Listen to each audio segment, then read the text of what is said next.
അസ്സലാമു അലൈക്കും. പണസമ്പാദ്യത്തിന് നെട്ടോട്ടം ഓടുന്നവരാണ് നമ്മളിൽ പലരും. നല്ല ജോലി, നല്ല ശമ്പളം, നല്ല വീട്, മാന്യമായ ജീവിതം എല്ലാവരും ആഗ്രഹിക്കുന്നതാണ്. പണവും മനസ്സമാധാനവുമാണ് എല്ലാവർക്കും ആവശ്യം. അതിനുവേണ്ടി രാവും പകലും നമ്മൾ കഷ്ടപ്പെടുകയാണ്.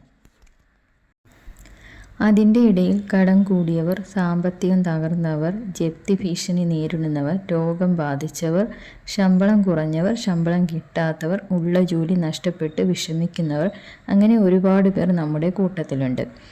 പണത്തിൻ്റെ ബുദ്ധിമുട്ട് മാറാൻ, സാമ്പത്തിക വിഷമം വരാതിരിക്കാൻ നാം നിത്യവും ഓതേണ്ട ഒരു ചെറിയ സൂറത്ത് പറഞ്ഞു തരാം. ഇത് പതിവാക്കിക്കൊള്ളുക.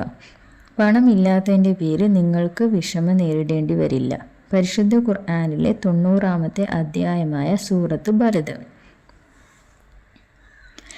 എല്ലാ ദിവസവും സുബഹിക്ക് മുമ്പോ അല്ലെങ്കിൽ സുബഹിക്ക് ശേഷമോ ഒരു തവണ ഓതി ദുആ ചെയ്യുക. ഇത് നിത്യമാക്കുക, എന്നാലേ ഫലം കാണുകയുള്ളൂ. വീട്ടിലെ എല്ലാവരും ദുആ ചെയ്യുക. ഇങ്ങനെ ഓതി വന്നാൽ പണത്തിന് പ്രയാസം നേരിടേണ്ടി വരില്ല. ഇൻഷാ അല്ലാഹ് എല്ലാവരും പതിവാക്കുക. അല്ലാഹു സുബ്ഹാനഹു വ തആല തൗഫീഖ് നൽകട്ടെ. ആമീൻ. അസ്സലാമു അലൈക്കും.